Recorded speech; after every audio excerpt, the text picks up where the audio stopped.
Joshua, chapter 5.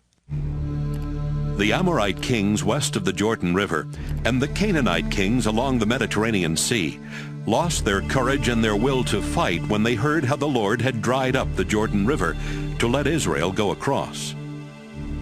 While Israel was camped at Gilgal, the Lord said, Joshua, make some flint knives and circumcise the rest of the Israelite men and boys. Joshua made the knives, then circumcised those men and boys at Haaraloth Hill. This had to be done because none of Israel's baby boys had been circumcised during the 40 years that Israel had wandered through the desert after leaving Egypt. And why had they wandered for 40 years?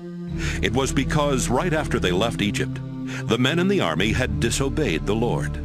And the Lord had said, None of you men will ever live to see the land that I promised Israel. It is a land rich with milk and honey, and someday your children will live there, but not before you die here in the desert. Everyone who had been circumcised needed time to heal, and they stayed in camp. The Lord told Joshua, It was a disgrace for my people to be slaves in Egypt, but now I have taken away that disgrace.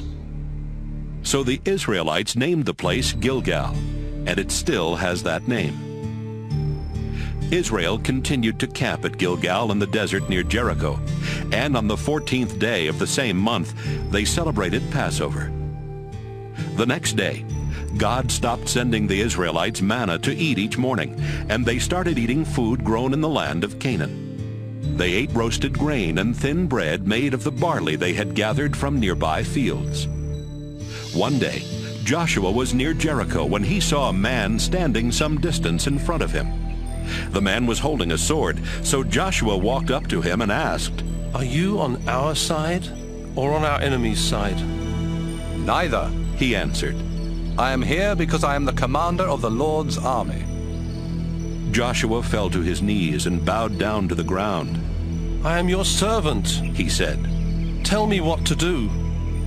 Take off your sandals. The commander answered. This is a holy place. So Joshua took off his sandals.